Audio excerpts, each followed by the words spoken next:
Hey everyone, we're back again. Doing another Tech Thursday follow-up to the Tech Tuesday video post, talking about our stealth hubs. I'll let people roll in here and then we'll get started in a few minutes. I kind of skipped over it last week. I'm Harrison. I'm one of the engineers here, product development engineer. So I've been responsible for a lot of this project, along with the rest of the team. But yeah, we wanted to go over some of the tech stuff, so they got me involved in doing the lives for this. So if you missed last week, we did kind of a big overview of all of the new Stealth Pro Hub. This week we're going to be talking specifically about the axle systems, which include conversion axles, so you can go from 20 down to 10 and 15. So I'll cover all of those and any questions you guys have. So ask away in the chat, and Chloe will hand them over to me, and I'll answer as we get them. But yeah, I'll just be kind of going through all the axles. So if anything pops up, ask away, and I'll stop then and I'll answer it as we go, and then we'll keep going. Yeah, so if you missed it, we did launch our Stealth Pro 20mm hubs last week. We have front, rear, as well as all the cogs and accessories you'll need. I said everything is in stock. There was one thing I didn't think of that isn't. The 15mm axle is actually not here yet. That will be coming with our next order. I don't know if we have a final date on it, just with shipping times and things like that. But hopefully, I think it's supposed to be about a month out with the next batch of hubs. So if you do need a 15mm axle, those will be coming a little bit later. But they're on order, they're being produced, everything like that. So they shouldn't be too far out at this point. But everything else that I showed last week is available, just not these guys yet. Yeah, so let's get going. So if you missed last week, or if you haven't seen any of the hubs, we have 3 different axles for our 20mm Stealth Pro hub. So out of the box, this is what you're gonna get, this and a lock ring. So we did that so that way you can pick the axle you need for your frame right now. We have a 20mm hub, or 20mm axle that goes straight in, a 15mm adapter axle that also, the nice thing is you don't have to change anything on the hub. This is just, it's a sleeve and 2 bolts. So all you do is take the bolts off, drop the sleeve in, and mount it on. I'll show you in a litll bit. And same thing with the 10mm. So if you currently want to get this hub and you want to run it on your 10mm frame, you just have to pick up this axle when you go to checkout. The 15, like I said, will be coming later. So if you have a 15mm frame, you'll have to wait just a little bit for that. But when we get those axles in, we'll have more hubs in stock. So if you think you're missing out on the hub right now, they'll be here at the same time. And if you have a 20mm frame right now, you just pick up this axle. It's very similar to our front 20mm axle if you've been running that, the adjustable one. It's just a little bit longer. So this one goes from, 120 all the way up to 165, and that's going to be the outside of your dropouts. We went really wide and really long. You can see the threads are pretty long on this, just so that way it's kind of future-proof for anything that does come out, everything that is out right now. There's some really wide rear ends as well as some pretty narrow ones if you have an older bike that happens to be 20mm. So it should work for everything that's currently on the market and hopefully anything that's coming soon. As far as installation and everything goes, it's pretty simple. I'll start with our 20 and then I'll work into the step-down axles as we go. For the 20mm, if you've used our front axle, like I said, it's pretty much the same. You're just going to slide in one side, slide in the other, start it, and then get in with your tools. Just a note, I'm going to be using a drill today. I don't recommend doing that. It's a very good way to damage your frame. This is just 3D printed. It's just for the live. I just want to keep things kind of rolling. So yeah, I recommend just use regular Allen keys and torque wrenches, tighten everything to spec. This is a really good way to get in trouble. But I don't want to keep you guys waiting while I'm tightening all these bolts up. So I'll just kind of go through quick, show you guys everything, and then yeah, stick to the appropriate tools.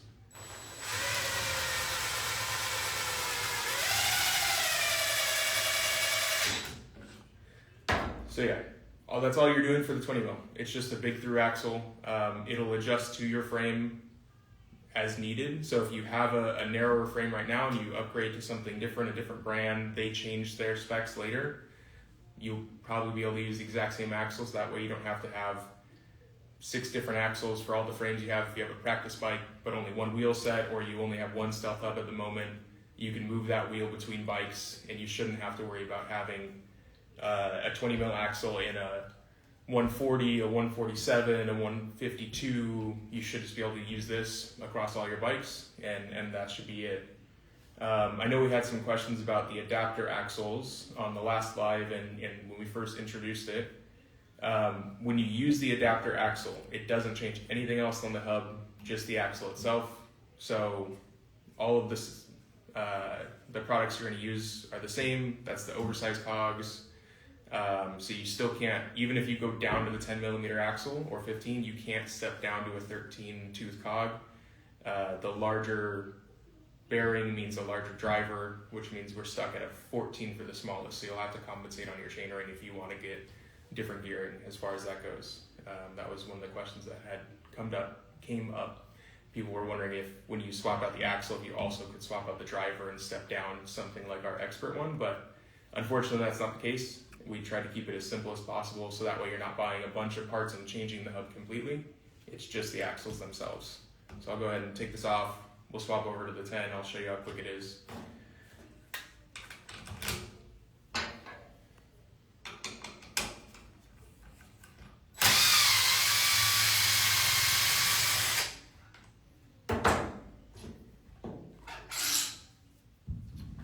So that's the 20. Like I said, it's a long thread, but that's just to provide you with some future-proof. You don't have to invest in a bunch of axles. Try and keep it as simple as possible. So I'll go ahead and show you guys the 10 next.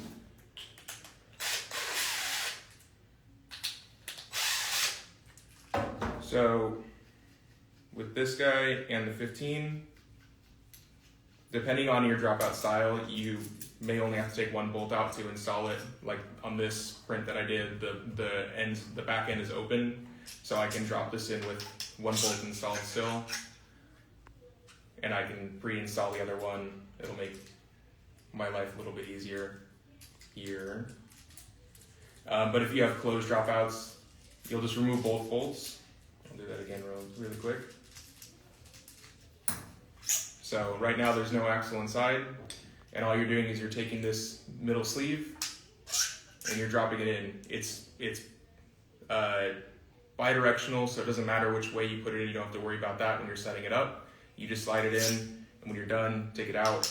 So for install, here, let me put these plates in.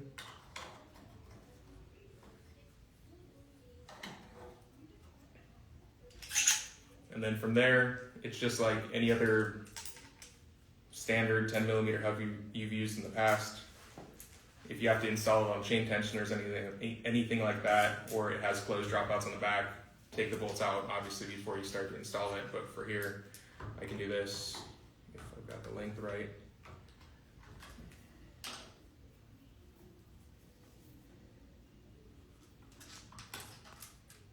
All right, maybe not.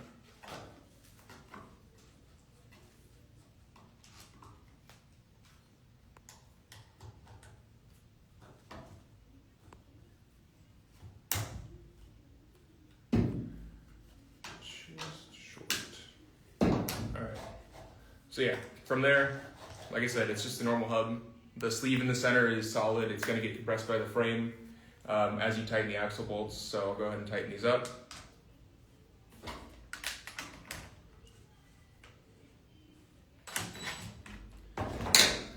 So same thing, just like the 20 now, except for you have 10 millimeter bolts on the outside.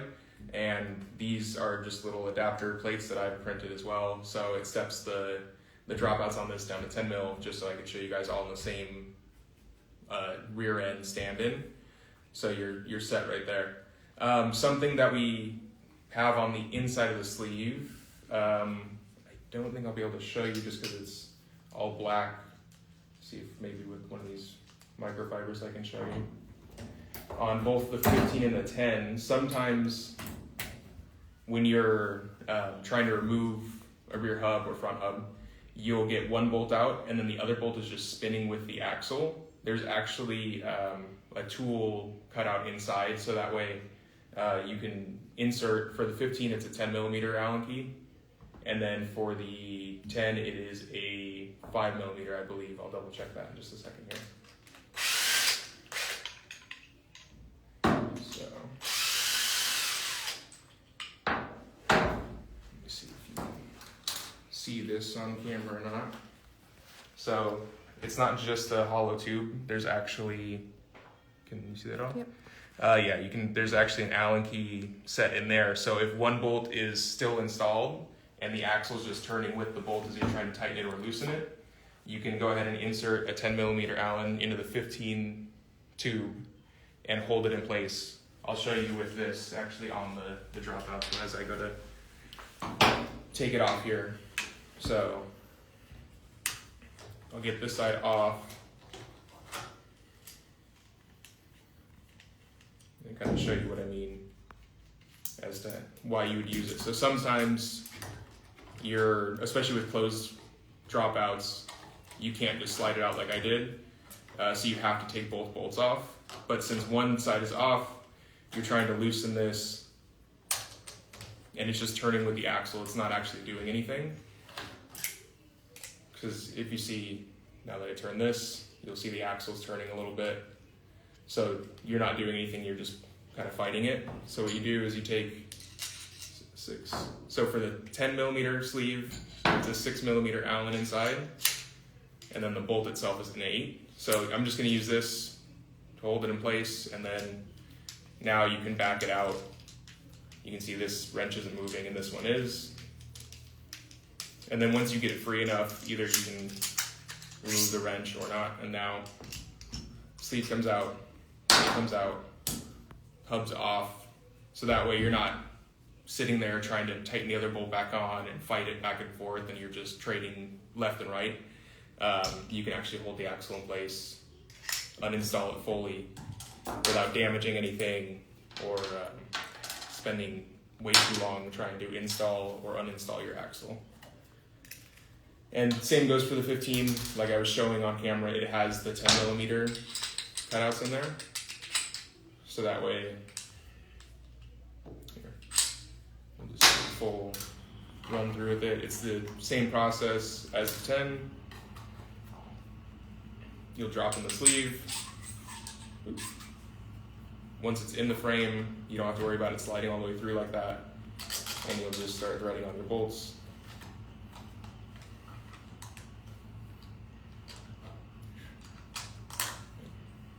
Start them outside.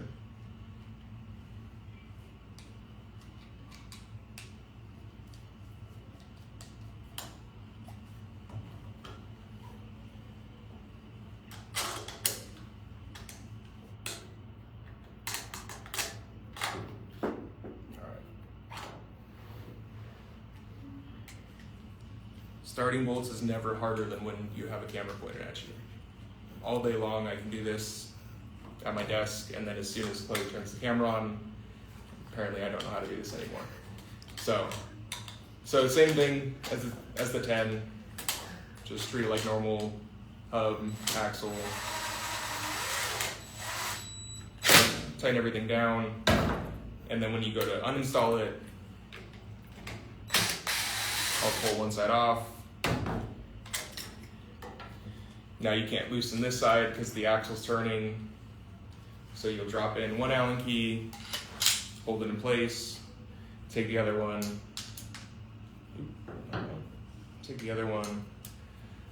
and loosen this bolt.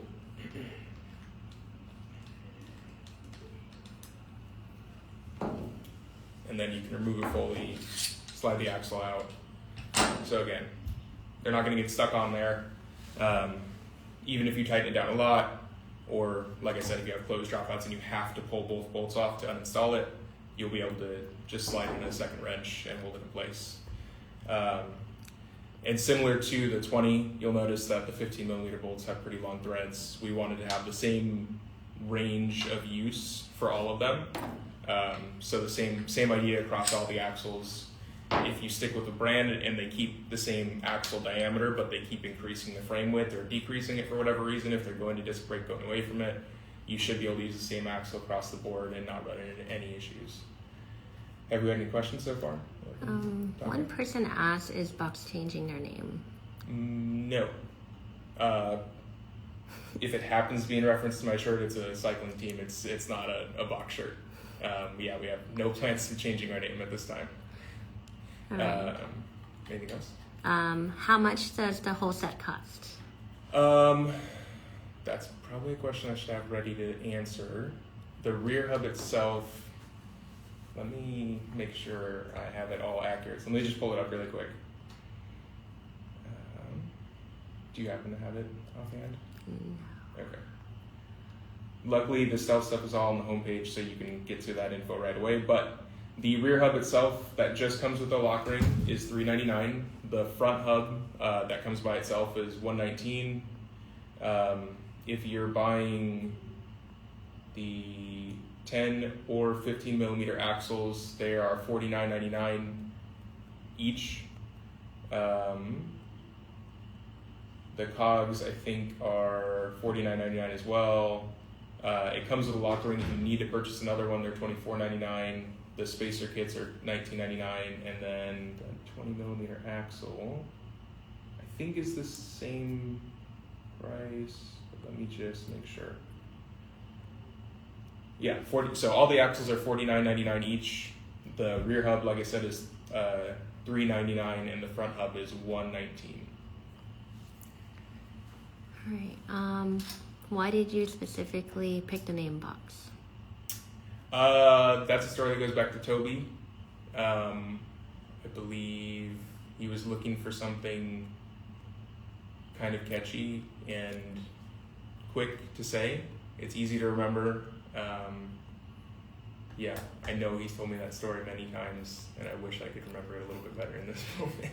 Remember, he was going down the alphabet to see what letter comes first. Yeah. Yes, yeah, as well as nothing worked in his mind at A, so B was the next letter, and he landed on Box. No other questions right now. If you guys are watching this after the fact and you do end up having questions on the axles, you can leave comments on Instagram and we will answer them there, or you can always email us, or we're on live chat during the week, and as well as on the phones here, which you can find all that info on the support page.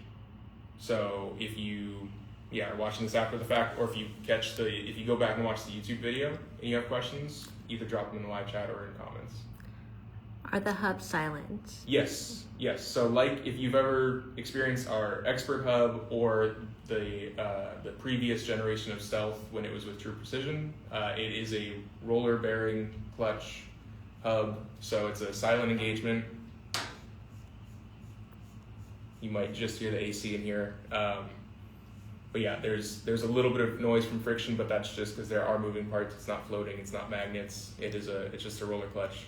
So as soon as you go to coast, no one's going to hear where you are. You're not going to hear a big buzz behind you or behind them. And it is also instant engagement. So as soon as you start to push forward, the hub's going to engage. There's no lag between a pawl and a ratchet ring having to align and mesh. With how this works, as soon as you start pushing on the pedals, it starts to go forward. No more questions. Okay. Yeah, like I was saying, if you go back and watch the YouTube video that we posted on Tuesday, it's similar topic, same topic, just a little different format. And if you leave comments there, we can answer your questions there. If you catch this after the live stream, leave your comments on Instagram or email us, reach out on live chat, phones. One more question? Yep, got one more question. Is it like Onyx?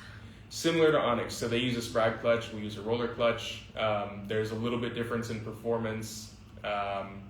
So we've gone with the roller clutch, and yeah, it's something that we adopted a long time ago from the True Precision guys, and we brought into Stealth. There's some finite differences, and there's a little bit less drag in the Stealth hub. So yeah. If you've ridden an Onyx hub before, it is a similar experience, but it's not the exact same experience. All right, then I'll go ahead and wrap up today, guys. Like I've said a couple times now, if you have any questions, the support page has all the info about how to reach us on email, live chat, phone, comment on Instagram, DM us, or if you have any questions about teams and stuff like that, there's a racing tab on the website. You can go there, get all the info about sponsorship, racing programs, and everything like that. Yeah, have a good Thursday, guys. Bye.